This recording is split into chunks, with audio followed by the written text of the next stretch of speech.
Good morning, students. So, today we here to learn about new topic which is related to refractive index, and the topic is the apparent depth and real depth of an object. But before that, in our last lecture, जो हमारा last topic था last lecture में, वो था बेटा relation between refractive index and the wavelength of the light. तो last lecture में जैसे कि हमने देखा था कि refractive index of, for example refractive index of glass, मैं एन से इसको डिनोट करता हूं, है ना। Refractive index of glass with respect to for example air is equal to, यहां पे किसकी स्पीड आएगी बेटा, रेसिप्रोकल होती है याद रखना। तो यहां पे आएगी स्पीड ऑफ ग्लास और यहां पे आएगी speed of air, speed of light in glass. ये जो वीजी है speed of light in glass और ऊपर वी है speed of light in air. याद रखना कि रेसिप्रोकल होता है। अगर मान लो अगर मैं इसको ऐसे लिखता हूं refractive index of air with respect to glass, तो बेटा यहां पे क्या आ जाएगा, डिनोमिनेटर में क्या आ जाएगा, रेसिप्रोकल है पता है। अगर यहाँ पे रिफ्रैक्टिव इंडेक्स ऑफ एयर हम बात करें तो किसकी यहाँ पे speed of light in air यहाँ आएगी और speed of light in glass यहाँ आएगी, ये याद रखना है। इसी तरह जो हमारी वेवलेंथ होती है वो भी क्या होती है, रेसिप्रोकल होती है। तो बेटा डिनोमिनेटर में अगर आप देखो तो क्या आएगा, वेवलेंथ ऑफ ग्लास और ऊपर क्या आएगी, वेवलेंथ ऑफ एयर। वैसे इस केस में क्या होगा, नीचे क्या आएगा, वेवलेंथ ऑफ एयर और यहाँ क्या आ जाएगा, वेवलेंथ ऑफ। तो बेटा यहाँ पे ये याद रखना है, जो रिफ्रैक्टिव इंडेक्स क्या होगा, रेसिप्रोकल होगा। जैसे मैं यहाँ पे रिफ्रैक्टिंग वाला ग्लास है तो रेसिप्रोकल इसकी वेलोसिटी से भी और वेवलेंथ से भी। वैसे जिसका भी हम रिफ्रैक्टिव इंडेक्स लेते हैं वो अपनी वेलोसिटी के क्या रहता है, हमेशा रेसिप्रोकल। ये बात याद रखनी है, ठीक है। For example refractive index of water with respect to glass, refractive index of water with respect to refractive index of glass, तो किसकी स्पीड आएगी नीचे, वाटर की, रेसिप्रोकल याद रखना है। और ऊपर किसकी स्पीड आएगी, speed of light in glass.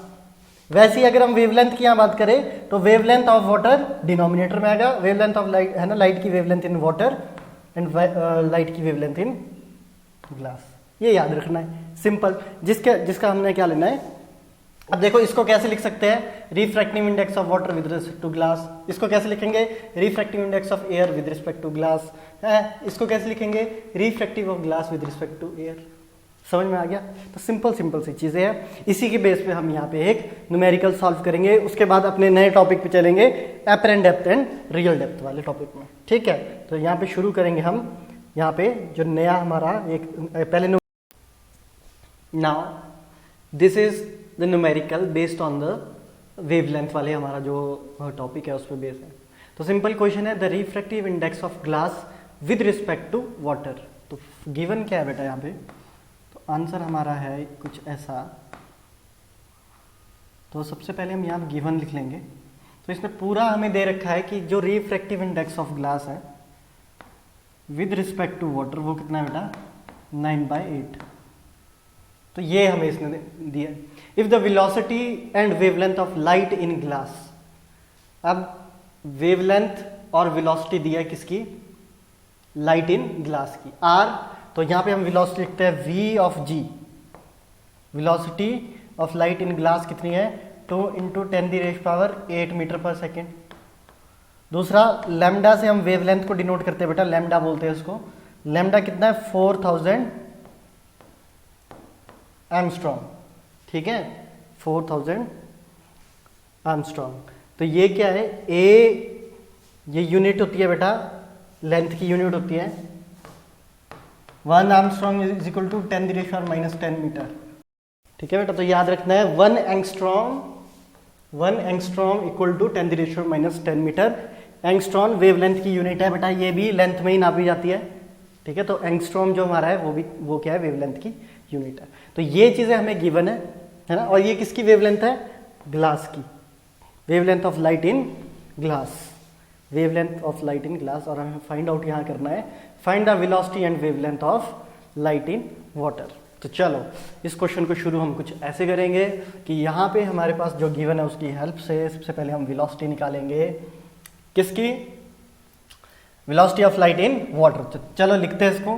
तो ये हो गया refractive index of glass with respect to water will be equal to, बताओ कि डिनोमिनेटर में स्पीड किसकी आएगी? Speed of light in glass, क्योंकि किसकी बात करें हम? रिफ्रैक्टिव इंडेक्स ऑफ ग्लास, तो यहाँ पे स्पीड किसकी आएगी? Vg, और ऊपर किसकी आएगी? Vw। क्लियर है? अच्छा, ये हमें दे रखा है कितना? 9/8। देखो बेटा, इसको तो आप ऐसे लिखो, इसको आप ऐसे लिखो या ऐसे लिखो, एक ही बात है ना? आप खुद समझना है इन चीजों को। तो ये पूरा हमें दे रखा है, ठीक है? तो वैसे ही हमने इसके रेसिप्रोकल में Vg लिखेंगे और ऊपर Vw लिखेंगे। ये सब मैं अब दोबारा एक्सप्लेन नहीं करूंगा, मैंने पीछे एक्सप्लेन कर दिया लेक्चर शुरू होने से पहले।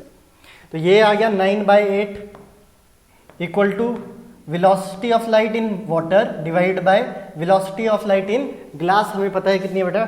2 × 10⁸ मीटर पर second.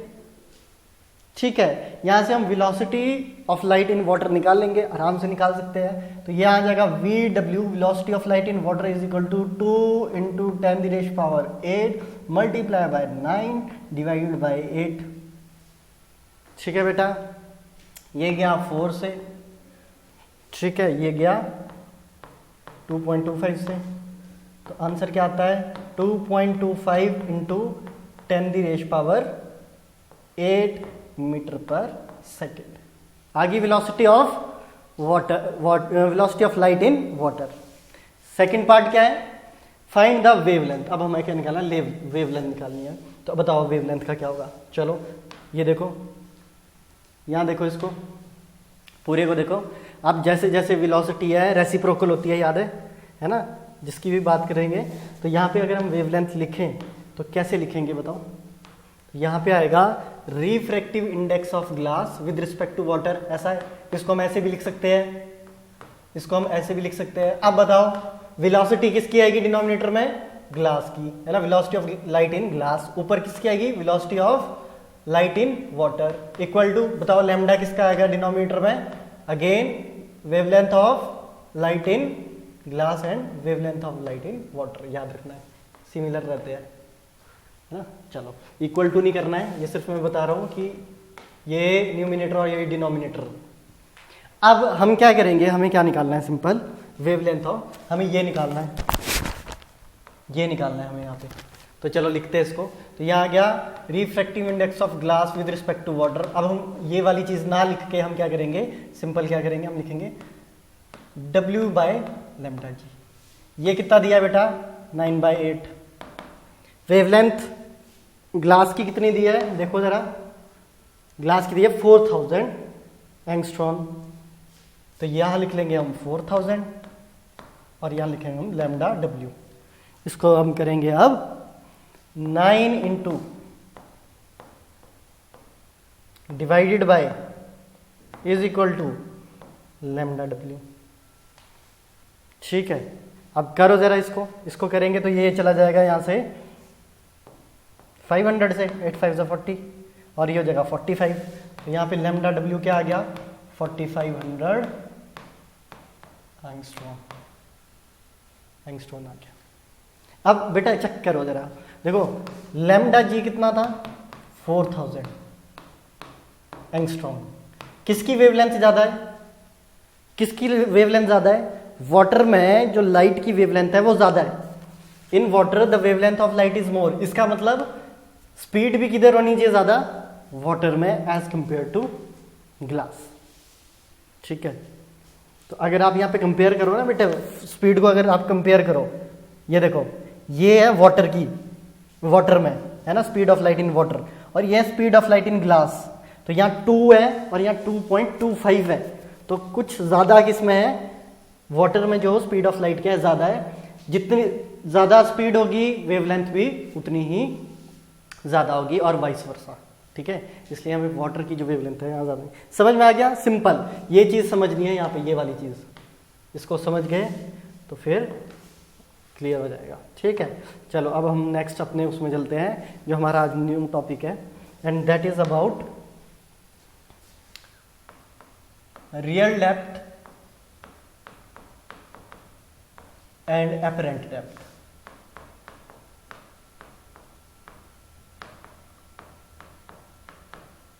Real depth and apparent depth, ये आज हमारा यहाँ पे जो टॉपिक चलेगा। इस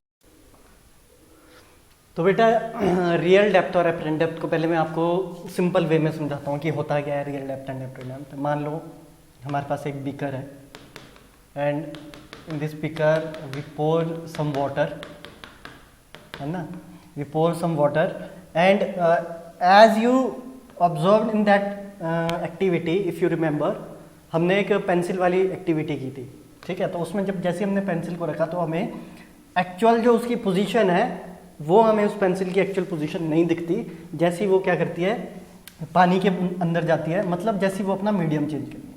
वैसे बेटा अगर यहाँ पे हम कॉइन रखेंगे, कोई कॉइन रखेंगे और उसको ओब्लिकली यहाँ से देखा जाए, अगर हम इसको ऑब्जर्व करें इस कॉइन को, तो क्या होगा, ये कॉइन हमें कुछ हाइट पे दिखेगा, है ना, मतलब अपनी एक्चुअल पोजीशन पे नहीं दिखता, ठीक है।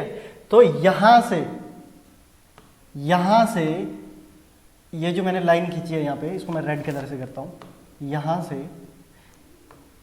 इस कॉइन तक के जो डेप्थ है, इस कॉइन तक की जो डेप्थ है उसे हम बेटा क्या बोलते हैं, उसे बोलेंगे हम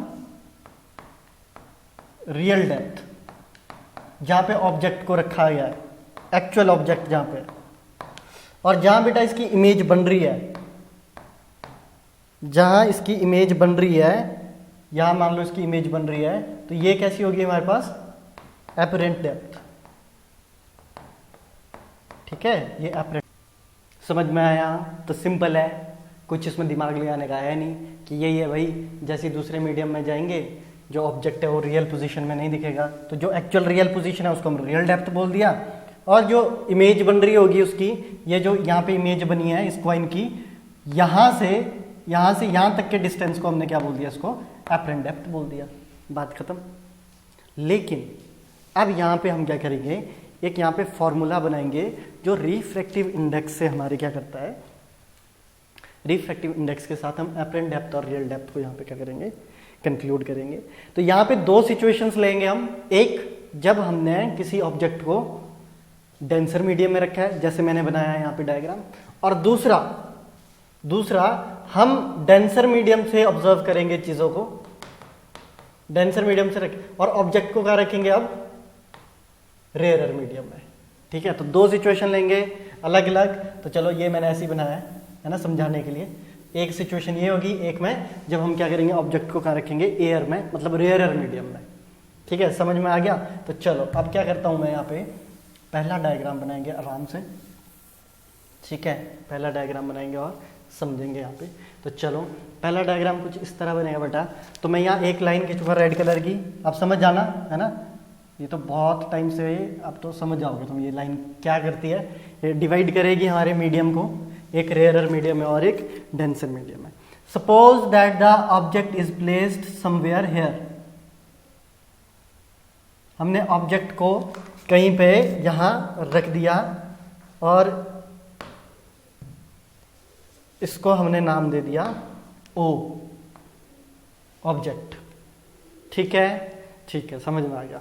अब हम क्या करते हैं कि let us suppose that one रे इज, हम यहाँ पे क्या करेंगे, एक सीधी रेखा बनाएंगे ऐसे,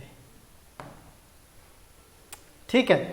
और हम यहाँ पे ये कैसा मीडियम है बेटा, डेंसर मीडियम है। मान लो ये मीडियम कोई भी है, कोई भी मीडियम है, ग्लास भी हो सकता है ये, है ना, वाटर भी हो सकता है, एक मीडियम ये हो गया और ये एयर है हमारे पास।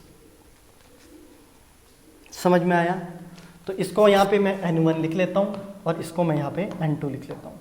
ज़रूरी नहीं है वाटर ही हो, ग्लास भी हो सकता है, ठीक है। अब देखो, अब हम इसको ऑब्जर्व कहाँ से करेंगे, हम इसको ऑब्जर्व यहाँ से करेंगे बेटा, ठीक है। इसको ऑब्जर्व हम यहाँ से करेंगे। ये मैंने आँख बना दी, यहाँ से हम ऑब्जर्व करेंगे इसको।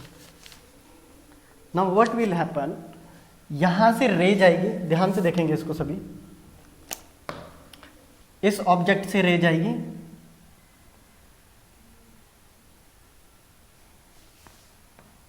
अब बताओ अगर मैं इसका यहां पे नॉर्मल बनाऊं, अगर मैं यहां पे नॉर्मल बनेगा ना, अब बताओ ये इंसिडेंट रे किस तरफ को बेंड करेगी, ये जो इंसिडेंट रे है बेटा, ये किस तरफ को बेंड करेगी? जब डेंसर मीडियम से रेयरर की तरफ जाती है तो नॉर्मल से कैसे जाती है? Away from the normal. ठीक है, तो ये कैसे जाएगी? Away from the normal. ठीक है, ये n1, ये n1 और ये n2, ये नॉर्मल है, n एंड n1 है ना, या इसको n डैश कुछ भी बोल लो। अवे फ्रॉम द नॉर्मल गई। ठीक है, अब बताओ जब हम इसकी इमेजिनरी बैक को बनाएंगे, इसकी जब हम इमेजिनरी बैक को बनाएंगे तो कहां बनेगी बेटा? यहां बनेगी। बनेगी। देखो जब हमने इसका यहां पे हम क्या करेंगे, तो हमें ऑब्जेक्ट का, ये ऑब्जेक्ट की इमेज कहां दिखेगी बेटा? आई पॉइंट पे दिखेगी। ये जो मैंने पॉइंट बनाया आई, तो इमेज कहां दिख रही है हमें? आई पे। समझ में आ रहा है? वो जो मैंने पहले वाला एग्जांपल लिया था वाटर वाला, वही चला है सेम, है ना। ये वाटर वाला, वाटर था, कॉइन रखा था, है ना, ऊपर से देखा हमने, ऊपर से देखा तो हमें कॉइन कहां दिखाई दिया? कुछ यहां दिखाई दिया। वही सिचुएशन यहां पे है। अच्छा अब ये बताओ कि यहां से यहां तक की डेप्थ को क्या बोलते हैं? ऊपर से या ऑब्जेक्ट तक की डेप्थ को क्या बोलते हैं? बोलो। रियल डेप्थ बोलते हैं। अच्छा ये बताओ यहां से यहां तक की डेप्थ को क्या बोलेंगे? Apparent depth. समझ में आ रहा है? समझ में आ गया। चलो अब हम एंगल की बात कर लेते हैं यहाँ पे, जो इंपॉर्टेंट है, जो एंगल की बात करेंगे हम यहाँ पे। अब देखो ये कैसा एंगल है बेटा? ये कैसा एंगल है? ये इंसिडेंट एंगल है। ये कैसा एंगल है? ये रिफ्रैक्टेड एंगल है। अब यहाँ पे लगेगा पूरा मैथमेटिक्स। अब मैथ लगाना है यहाँ पे अपने आराम से। इस पॉइंट को हम मानते हैं, अच्छा यहाँ पे 2 पॉइंट और ले लेते हैं। इस पॉइंट को हम मान लेते हैं ए, और इस पॉइंट को मैंने मान लिया बी। ठीक है, अब देखो ये अगर ये आई है तो ये वाला भी आएगा आई। जेड रूल सभी ने पढ़ा है ना। चलो मैं यहाँ पे बना लेता हूँ एक बार यहाँ पे देख लो, अगर किसी को नहीं पता। ये देखो बेटा, ये ओ है ना, ये रे ब्लू वाली रे है। ये देखो ब्लू वाली रे यहाँ से आ रही है, जो जा रही है ऊपर को, है ना, ये ऐसे। और नॉर्मल यहाँ पे बनाया मैंने, ध्यान से देखेंगे सभी, ये नॉर्मल बनाया है। तो जेड रूल क्या बोलता है बेटा? अगर आपका ये एंगल आई है तो जेड रूल देखो, ये जेड बन रहा है यहाँ पे, ये जेड बना है ना। अगर उल्टा करके देखो तो जेड रूल बोलता है अगर इसका ये वाला आई होगा तो ये वाला भी क्या होगा? सेम एंगल आई होगा। इसे बोलते हैं जेड रूल। इसलिए यहाँ पे हमने क्या किया है, ये आई है, ये वाला आई है, तो ये वाला भी आई होगा। अब बताओ आर कौन सा होगा? आर कौन सा होगा इसमें? ये देखो, अब यहाँ पे जेड रूल का आर मत लिए तो ये वाला आर होगा। ठीक है बेटा, ये वाला कौन सा एंगल हुआ? R angle. अब लगाएंगे हम यहाँ पे स्नेल्स लॉ। तो स्नेल्स लॉ क्या बोलता है? Simple, Snell's law says that sine of I बटे sine of R is equal to refractive index. सही है। अगर हम एंगल ऑफ साइन आई को भाग दे दे एंगल ऑफ एंगल आर, तो किसके बराबर होता है बेटा? वो रिफ्रैक्टिव इंडेक्स के बराबर। अच्छा ये बताओ साइन थीटा क्या होता है? ये ट्रायंगल है, ये हमारा थीटा एंगल है, ये हमारे पास h है, ये हमारे पास p है, ये हमारे पास b है। तो बताओ साइन थीटा किसके इक्वल टू होगा? p/h। मैथ में आपने पढ़ा है ना? नहीं पढ़ा तो सुन लो।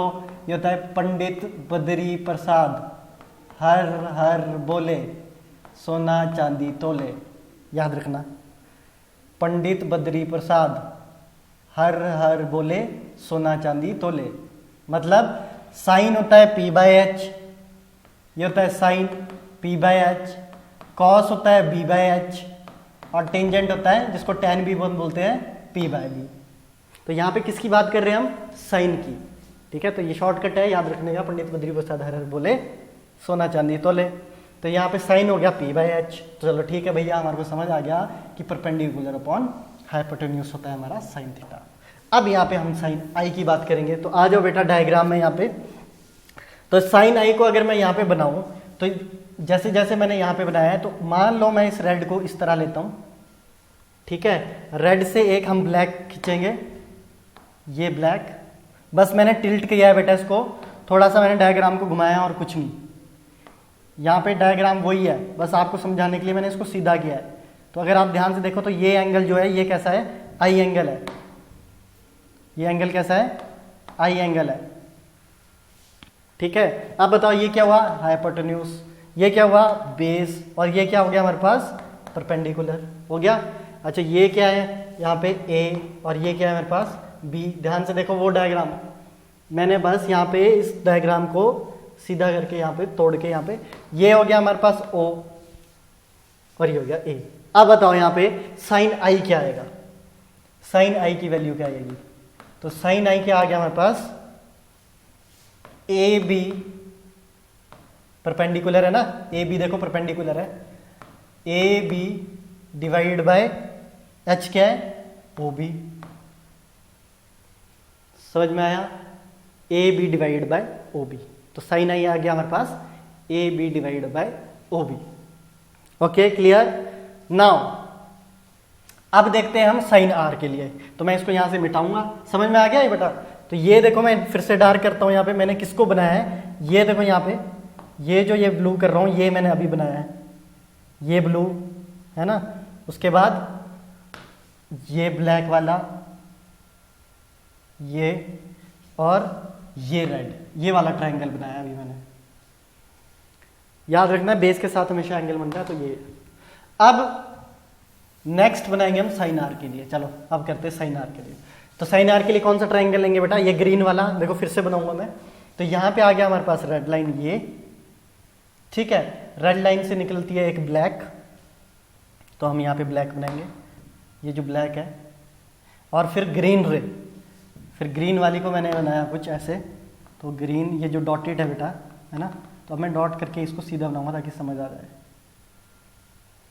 तो ये पॉइंट कौन सा है, ये पॉइंट है आई, ये पॉइंट कौन सा है, देखो ध्यान से, ये पॉइंट कौन सा है, ये है बी, और ये पॉइंट कौन सा है, ये पॉइंट है ए।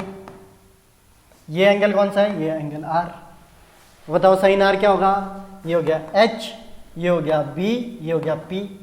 तो साइन आर क्या आएगा, यहां से हमारे पास लिखो sine r p by h, p क्या है, ए बी, एच क्या है, बी आई, है कि नहीं, समझ में आ गया, क्लियर है, चलो ठीक है, ये भी बात सही है। तो चलो अब हम क्या करेंगे, इन वैल्यूज को डालेंगे sine I by sine r में, ठीक है। तो हमने लिख लिया यहाँ पे, ये हो गया हमारे पास sine I by sine are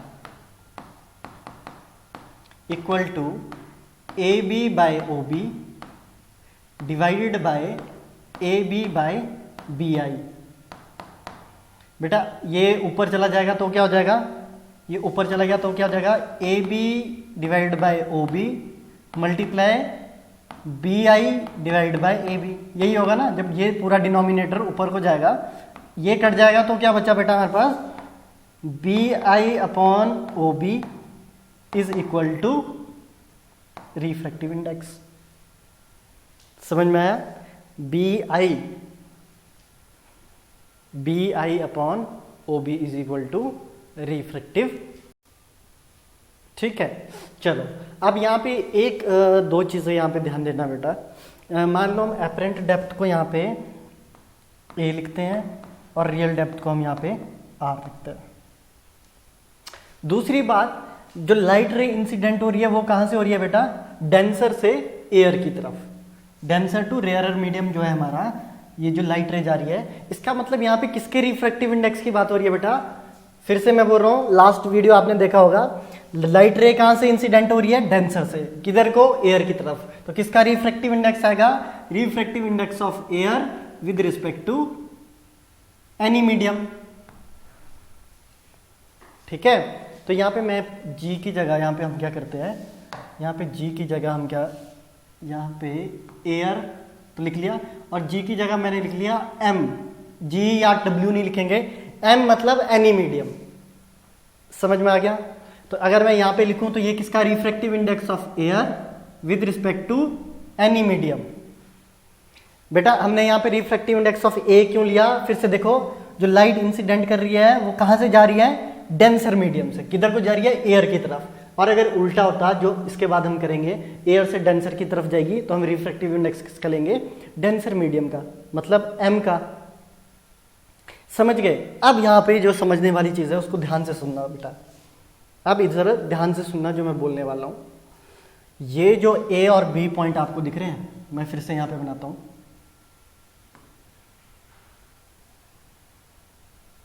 देखो ये हमारे पास ऑब्जेक्ट है, यहाँ मेरे की इमेज बन रही है, और ये हमारे पास बी पॉइंट है और ये हमारे पास ए पॉइंट है। डायग्राम में अगर आप देखो तो आपको दिख जाएगा ये बेटा। जो ये ए और बी पॉइंट है ना, ये यहाँ पे डायग्राम में हम बहुत दूर दूर बना रहे हैं इसको, ये डायग्राम में बहुत दूर बन रहे हैं दोनों पॉइंट, पर एक्चुअली में ये दोनों पॉइंट एक दूसरे के बहुत नजदीक रहते हैं। एक्चुअल में ये जो ए पॉइंट है ये इस बी पॉइंट के बहुत नजदीक रहते हैं। ठीक है, ये जो पॉइंट है वो, इससे क्या होता है बेटा, जो ये हमारे पास बी आई है, ये जो हमारे पास बी आई है वो ए आई के समथिंग ए आई के इक्वल टू हो जाता है। मतलब ये जो हमारे पास यहाँ पे बी आई निकल रहा है, तो ये सिमिलर होगा, मतलब बराबर होगा किसके, कहीं ना कहीं ए आई के, क्योंकि ये दोनों पॉइंट बहुत सिमिलर है बेटा। ए और बी क्या है, बहुत पास है एक दूसरे के। और वैसे ओ बी देखें अगर हम, तो ओ बी किसके इक्वल टू होगा, समहाउ ओ ए के। ठीक है, अच्छा चलो अब इसको मैं नेक्स्ट पेज में करता हूं इसको, या फिर इसको छोटा किया जाए।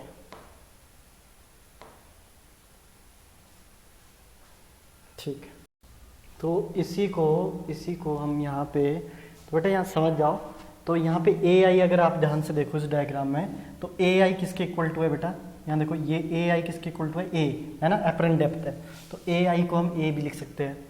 चलो अब नेक्स्ट पेज में इसको करें, तो यहाँ पे आ जाएगा refractive index of a with respect to glass. बेटा कंफ्यूज नहीं होना यहाँ पे, तो बी आई की जगह हम ए आई लिख सकते हैं। तो पहले था B I divide by O B, तो बी आई को हम ए आई लिख सकते हैं और ओ बी को हम ओ ए लिख सकते हैं। ठीक है, और अगर आप यहाँ पे ध्यान से देखो तो ए आई किसके इक्वल टू है, ए के बराबर, मतलब एपरेंट नहीं, ए आई है हमारे पास यहाँ पे, ए आई है हमारे पास एपरेंट डेप्थ के बराबर है ना। हाँ ठीक है, तो यहाँ पे आ जाएगा हमारे पास ए डिवाइड बाय आर। ठीक है, ठीक है, अब इसका रेसिप्रोकल कर दे अगर हम, तो हमारे पास था रिफ्रैक्टिव इंडेक्स ऑफ ग्लास। अच्छा यहाँ पे मैंने फिर से ग्लास लिख दिया, यहाँ पे हम इसको ग्लास को ना करते हुए हम यहाँ पे क्या करेंगे बेटा, यहाँ देखो मैंने यहाँ पे म्यू लिखा है रिफ्रैक्टिव इंडेक्स को, कंफ्यूज कोई नहीं होगा। रिफ्रैक्टिव इंडेक्स को एन लिखो या फिर म्यू लिखो, एक ही बात है ना। तो मैंने यहाँ पे म्यू लिख लिया है क्योंकि मेरे को आदत म्यू लिखने की है, वो आपकी बुक्स में एन दिया है, तो ये दोनों रिफ्रैक्टिव इंडेक्स को डिनोट करते हैं, कोई कंफ्यूज नहीं होगा। तो जो मैंने यहाँ लिखा refractive index of air with respect to medium, है ना। तो यहाँ पे refractive index of medium with respect to air क्या हो जाएगा बताओ, आर बाय ए। समझ में आ गया। तो ये आ जाएगा real depth divide bye apparent depth.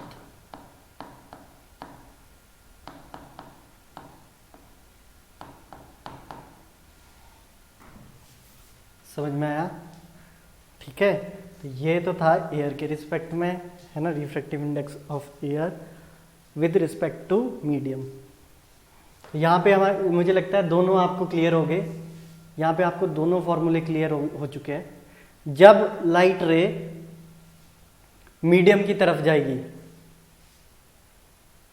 ठीक है, ये देखो ये सेकंड फॉर्मूला जो है, जब लाइट रे, या देखो सेकंड का अगर हम डायग्राम बनाए, ये वाला अगर आप देखो, इसका तो हमने बना लिया है ना, तो ये हो गया एपरेंट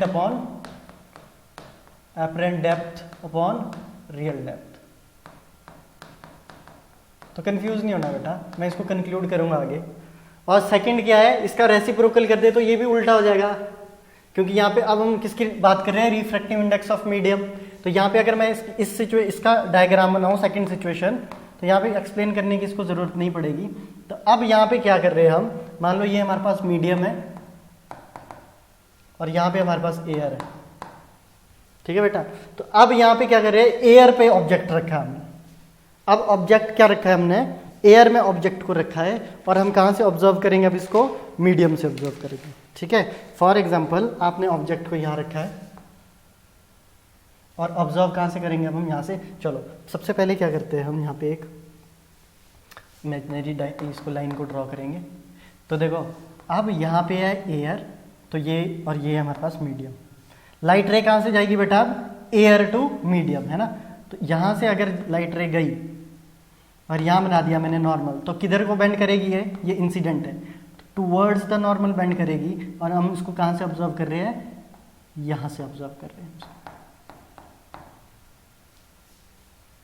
अब देखो ये यहाँ पे ऑब्जेक्ट है, अब इसकी अगर हम इमेजिनरी बनाए बेटा इस रे की, तो कहाँ बनती है, यहाँ पे, ये आई बन गई। समझ में आ रहा है।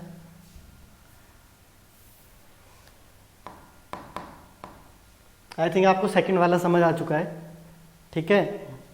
तो यहाँ पे क्या है, अब बताओ ओ से यहाँ तक का डिस्टेंस कितना, इसको क्या बोलेंगे हम, रियल हाइट बोलेंगे। इस वक्त रियल हाइट भी बोल सकते हैं बेटा।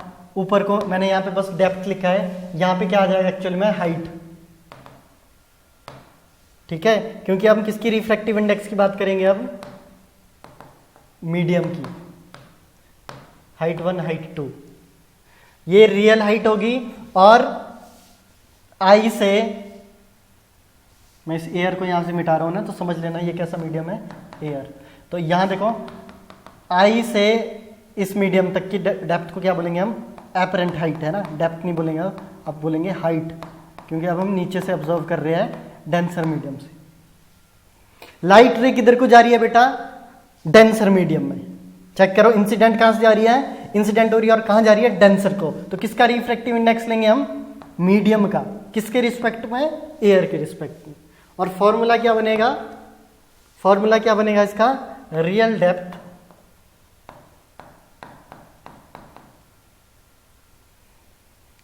डिवाइडेड बाय एपरेंट डेप्थ, ये याद रखना है, ठीक है, याद रहेगा। तो आई थिंक बेटा ये थोड़ा कंफ्यूजिंग नहीं है, ये बिल्कुल भी वैसे कंफ्यूजिंग नहीं है। बस ध्यान यहाँ पे कहाँ देना है कि जब, चलो अगर आपको ये सब समझ आ गया बहुत अच्छी बात है, जिसको थोड़ी यहाँ पे प्रॉब्लम है वो पूछ ले। लेकिन कहने का मतलब ये है बेटा, जब हम किसी भी ऑब्जेक्ट को डेप्थ में रखते हैं, मतलब मीडियम में रखते हैं, तो वहाँ पे जो लाइट रे है वो देखो ऑब्जेक्ट से निकलती है। ये वाला डायग्राम देखोगे तो ऑब्जेक्ट से निकल रही है, और किधर को जा रही है बेटा, एयर में। तो किसका रिफ्रैक्टिव इंडेक्स लेंगे हम यहाँ पे, refractive index of air with respect to medium. क्योंकि आई एंगल हमारा मीडियम नीचे में बन रहा है जहाँ से इंसिडेंट हो रही है, तो हमने उसको sine i by sine r लिख दिया। तो याद रखना है, साइन जब भी हम एयर के रिस्पेक्ट में बात करेंगे तो यहाँ पे जो फॉर्मूला बनेगा वो बनेगा apparent depth upon real depth. और जब हम मीडियम की बात करेंगे तो फॉर्मूला बनेगा real depth upon apparent depth. तो चलो इसको अगर मैं कंक्लूड करूं तो यहाँ पे याद रखना है कि refractive index of air with respect to any medium, तो बेटा इसका क्या बनता है हमारे पास, यहाँ पे देखो, तो इसका बनेगा हमारे पास apparent depth divide by real depth. और रिफ्रैक्टिव इंडेक्स ऑफ मीडियम, ये मीडियम कोई भी हो सकता है भाई, यहाँ पे मीडियम सुन लो, medium water, glass, diamond, kerosene, petrol, कुछ भी हो सकता है। तो refractive index of medium with respect to air, तो ऊपर क्या आएगी, रियल। अब यहाँ पे हाइट भी बोल सकते हैं ना, तो मैं यहाँ पे कंफ्यूज ना हो, रियल डेप्थ लिखूंगा और यहाँ पे लिखूंगा एपरेंट डेप्थ। यहाँ पे ये एक्चुअल में क्या है, हाइट, याद रखना ये क्या है, हाइट, ठीक है। RDAD इसलिए क्या, ताकि आपको याद रहे। ये वाला देखो, ये सेकंड सिचुएशन वाला, ठीक है। जब हम ऑब्जेक्ट को कहां से देखते हैं, डेंसर मीडियम। मान लो आप पानी के अंदर डूबे हो और ऊपर चिड़िया देख रहे हो, हैं, यहाँ देखो, यहाँ देखो, आप अंदर स्विमिंग कर रहे हो, इसमें स्विमिंग पूल में ये पानी है, यहाँ पे आप डूबे हो, ऐसे तैर रहे हो, और यहाँ से ऊपर आपने चिड़िया को देखा। ये कैसी चिड़िया बन गई, ऐसी तो होती नहीं चिड़िया ना, ये चिड़िया को देखा। तो इस केस में क्या फॉर्मूला बना, ये वाला सेकंड वाला, ये फर्स्ट फार्मूला, ये सेकंड फार्मूला, है ना। तो आप चिड़िया को देखोगे तो चिड़िया यहाँ नहीं दिखेगी, चिड़िया कहाँ दिखेगी, चिड़िया तो यहाँ दिखेगी, थोड़ी ऊपर दिखेगी, यहाँ से रिफ्रैक्ट हो जाएगी और यहाँ दिखेगी चिड़िया। तो आपके रिफ्रैक्टिव इंडेक्स किसका लेंगे अब हम, रिफ्रैक्टिव इंडेक्स, लाइट रे किधर जा रही है, मीडियम में, देखो इंसिडेंट किधर को जा रही है, चिड़िया से आएगी ना लाइट रे इधर को, तो किधर जाएगी ये, मीडियम में। तो फॉर्मूला क्या बनेगा, R D upon A D real depth divided by apparent depth. समझ में आ गया। अब मेरे को लगता है इस एग्जांपल समझ आ गया। यहाँ पे एक दो न्यूमेरिकल लेते हैं इसके, ठीक है, और उसके बाद हम यहाँ पे इसको यहीं ख़त्म करेंगे, इस टॉपिक को हमेशा हमेशा के लिए। किसी को कोई डाउट है तो पूछना। तो यहाँ पे numerical number 1, first question is a glass block. एक ग्लास ब्लॉक है बेटा, कितना सेंटीमीटर है, 3 सेंटीमीटर थिक है, ठीक है। Placed over a stamp, calculate the height through which the image of the stamp is raised, refractive index glass का 1.54। तो इसको एपरेंट डेप्थ हम यहाँ पे निकालेंगे। सिंपल क्वेश्चन क्या है, एक ग्लास ब्लॉक है ना, मान लो यहाँ पे, अब बनेगा तो बनेगा ये वैसा ही, भाई जिसको समझ आए बनाने की कोशिश करता हूँ यहाँ पे। तो एक ब्लॉक ले लिया हमने यहाँ पे, ये ब्लॉक है ग्लास का, ये ब्लॉक है, ये ब्लॉक ही है ना, ग्लास का ब्लॉक है। अब देखो बेटा कितना सेंटीमीटर है ये, 3 सेंटीमीटर ओवर अ स्टैम्प। मान लो यहाँ पे स्टैम्प रखी है, ये बेस है या पेपर है ना, ये स्टैम्प है, मान लो आपके सिग्नेचर की स्टैम्प है ना, यहाँ मैं अपने सिग्नेचर करता हूँ, हमारे सिग्नेचर की स्टैम्प, ये पेपर है, पेपर के ऊपर रखा है हमने इसको, है ना, ये पेपर है, हमने पेपर के ऊपर इस ग्लास ब्लॉक को रखा है, जिसकी जो स्टैम्प है जो 3 सेंटीमीटर है, glass block is placed over a stamp. तो यहाँ से मेरे जो सिग्नेचर है यहाँ से ऊपर तक कितने सेंटीमीटर हुआ, 3 centimetre. Calculate the height through which the image of the stamp is raised. अब ये जो सिग्नेचर है ये कितनी हाइट पे दिखेंगे हमें, वो कैलकुलेट दिखना। तो इस सिग्नेचर से यहाँ तक, मतलब यहाँ पे रियल डेप्थ क्या है बेटा हमारे पास, रियल डेप्थ कितनी है, 3 सेंटीमीटर, और हमें निकालनी क्या है, एपरेंट डेप्थ। समझ में आया। तो चलो लिखते हैं इस क्वेश्चन को। तो सबसे पहले देखो, refractive index of glass with respect to air, बोलो फॉर्मूला क्या होगा, पॉज करो वीडियो, बताओ फॉर्मूला क्या होगा। Refractive index of glass with respect to air, पीछे आ जाओ, क्या पढ़ा था, मीडियम। सेकंड फॉर्मूला लिखो, सेकंड फॉर्मूला क्या है, जब भी मीडियम की बात करें विद रिस्पेक्ट टू एयर, ऊपर कौन आएगा, रियल डेप्थ, तो ऊपर क्या आएगी, रियल डेप्थ, नीचे कौन आएगा, एपरेंट डेप्थ। अच्छा, रिफ्रैक्टिव इंडेक्स कितना दिया है बताओ बेटा, 1.54, रियल डेप्थ कितनी है, 3 सेंटीमीटर, एपरेंट डेप्थ, ये सिग्नेचर कितने ऊपर उठे हुए दिखेंगे हमें, कितने ऊपर उठे दिखेंगे वो हम निकालेंगे। तो एपरेंट डेप्थ क्या हो जाएगा, एपरेंट डेप्थ क्या हो गया, 3 डिवाइड बाय 1.54। तो एपरेंट डेप्थ कितनी निकल गई हमारे पास बेटा यहाँ पे, 1.94 सेंटीमीटर। कैलकुलेट करना है इसको एक बार। अब कितनी रेज की, देखो क्वेश्चन यही नहीं है, क्वेश्चन ये नहीं है कि एपरेंट डेप्थ कितनी है इसकी, ध्यान से देखो क्वेश्चन क्या है, calculate the height through which the image of the stamp is raised. मतलब ये जो रेड में मैंने क्या, ये एक्चुअल है, दिखेगा कैसे। चलो अब मैं इसको थोड़ा यहाँ से मिटा के, थोड़ा मैं इसको वैसे जैसे हमने पढ़ा था वैसे करते हैं, है ना। तो ये हमारा क्या है, ये हमारे पास मीडियम चेंज हो गया। तो यहाँ पे क्या है, यहाँ पे स्टैम्प है, मान लो सिग्नेचर है, ठीक है, ये सिग्नेचर यहाँ दिखेंगे कहीं पे। तो ये हो गया हमारे पास रियल डेप्थ, ये होगी हमारे पास एपरेंट डेप्थ। क्वेश्चन है कि यहां से यहां तक का डिस्टेंस कितना होगा, कितनी रेज किए, ये जो साइन है ये कितने रेज किए। तो कैसे करेंगे हम इसको कैलकुलेट, बताओ इसको कैलकुलेट कैसे करेंगे। तो height through which image is raised, यहां लिखो height through which image is raised, है ना, height through which image is raised. तो कितने ऊपर उठी इमेज, अरे भाई यहां देखो ना, एपरेंट डेप्थ तो होगी, ये देखो, ये ओ लिख लो, ये आई लिख लो, ये जो सिग्नेचर है, ठीक है। तो यहां से यहां तक का एपरेंट डेप्थ तो हमने निकाल ली, लेकिन इसका क्वेश्चन है कि ये कितने ऊपर उठी। तो यहां पे हम सिंपल क्या करेंगे, 3 माइनस 1.94 जो कितनी आएगी, 1.06 सेंटीमीटर। तो ये 1.0, तो यहाँ इसके बीच का डिस्टेंस कितना आया, 1.06 सेंटीमीटर। ठीक है, समझ आ गया? तो सिंपल है, ये याद रखना है फॉर्मूला। तो अब ग्लास से नीचे तक आई थिंक ये समझ आ गया आप लोगों को, है ना? तो स्टैंप है, स्टैंप में सिग्नेचर कुछ भी है, वो किसी की फोटो है स्टैंप में, कुछ भी है, सिग्नेचर है ना? वो कितना ऊपर उठा हुआ दिखेगा उसकी एक्चुअल पोजीशन से। नेक्स्ट क्वेश्चन है बेटा, अगेन वही है, थोड़ा सा चेंज क्वेश्चन में ये है कि अ पोस्टेज स्टैंप। तो सबसे पहले तो हम यहाँ पे लाइन खींच लेंगे जो हमारे को डिवाइड करेगी मीडियम और एयर से।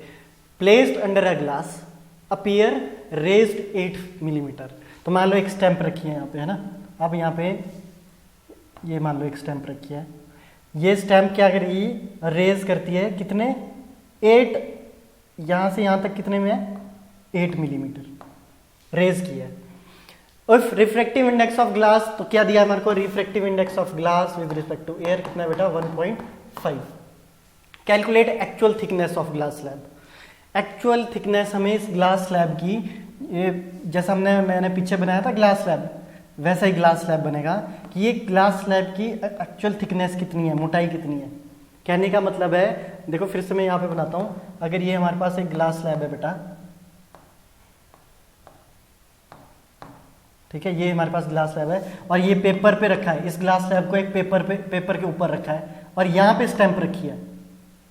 तो ये इसका पूरी जो थिकनेस है, देखो थिकनेस तो ऊपर से होगी और इस स्टैंप तक होगी, इस पेपर तक, है ना? ये कितनी है एक्चुअली में, ये क्या पूछने की कोशिश कर रहा है, एपरेंट डेप्थ को ही पूछने की कोशिश करता है, बस इसने क्या बोल दिया यहाँ पे, thickness of the glass slab. समझ में आ गया? हाँ चलो अब देखो, यहाँ पे ये बोल रहा है कि ये जो स्टैंप है ये 8 मिलीमीटर उठी है ऊपर से। तो यहाँ पे देखो, यहाँ से यहाँ तक क्या डेप्थ होगी, रियल डेप्थ, और यहाँ से यहाँ तक क्या डेप्थ होगी, एपरेंट डेप्थ। लेकिन हमें ना रियल डेप्थ पता है ना हमें एपरेंट डेप्थ पता है, तो रियल डेप्थ को ले लो x और एपरेंट डेप्थ को क्या ले लेंगे बेटा, x माइनस 8, है ना? ये जब हम माइनस करेंगे इससे तभी तो हमारे को एपरेंट डेप्थ आएगी, मैथमेटिक्स है सिंपल। तो इसका फॉर्मूला बताओ क्या होता है, फिर से मीडियम है हमारे पास g और a है हमारे पास, ये बताओ ऊपर क्या आएगी, रियल डेप्थ, नीचे क्या आएगी, एपरेंट डेप्थ, क्योंकि मीडियम क्या है, फिर से देख लो फॉर्मूला यहाँ पे, ठीक है? मीडियम की बात करते हैं तो रियल डेप्थ ऊपर आएगी, तो हमने यहाँ पे रियल डेप्थ लिख ली। कितना है रिफ्रैक्टिव इंडेक्स, 1.5। रियल डेप्थ कितनी है बेटा, x। एपरेंट डेप्थ कितनी है बेटा, x माइनस 8। ठीक है, करो इसको, तो ये कितना हो जाएगा, क्रॉस मल्टीप्लाई करो तो ये हो जाएगा 1.5x minus 12 equal to x। x को इधर उधर करके करो जरा, तो ये हो जाएगा 1.5 minus x is equal to 12। ठीक है, तो यहाँ से क्या आ जाएगा, ये 1.5x आएगा यहाँ पे। ठीक है, तो x कितना आ जाएगा हमारे पास, 24 मिलीमीटर। तो कितनी थिकनेस है, थिकनेस का मतलब क्या है बेटा, ये रियल डेप्थ की थिकनेस है ना। मैं फिर से बता रहा हूँ, ये देखो ये ग्लास स्लैब है, ग्लास स्लैब को किस पे रखा है, पेपर पे रखा है, एक पेपर के ऊपर रखा है ना, ये पेपर है नीचे टेबल पे, तो यहाँ पे स्टैंप है, तो यहाँ से इसकी जो डेप्थ है पूरी, वो रियल डेप्थ हो या थिकनेस बोलो इसको, एक ही बात है। ठीक है, तो वो कितनी निकल गई, 24 मिलीमीटर। आई होप आपको ये टॉपिक समझ में आया होगा, इंपॉर्टेंट टॉपिक है एक।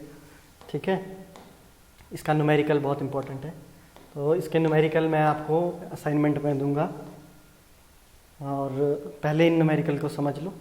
फॉर्मूला समझना ज़रूरी है, ये दो, मीडियम की बात करेंगे और जब हम एयर की बात करेंगे, रिफ्रैक्टिव इंडेक्स ऑफ एयर होगा तो एपरेंट डेप्थ ऊपर आएगी, रिफ्रैक्टिव इंडेक्स ऑफ मीडियम होगा विद रिस्पेक्ट टू एयर तो रियल डेप्थ या रियल हाइट, है ना, इसको h1 ले लो, इसको h2 ले लो, ये है। ठीक है, अच्छा ये बताओ लास्ट क्वेश्चन, उसके बाद वीडियो बंद, कि ये जो O और I है ना, इसके और इसके बीच के डिस्टेंस को क्या बोलेंगे, बोलो। इसको बोलते हैं शिफ्ट, याद है, शिफ्ट है ना, कितना शिफ्ट हुआ, इसको क्या बोलते हैं हम, शिफ्ट। याद होगा मैंने इसका फॉर्मूला लगाया था एक शिफ्ट का, shift is equal to t sine i minus r divide by cos r. Check करना कॉपीज में, है ना, या लास्ट लेक्चर में कहीं पे मिलेगा ज़रूर।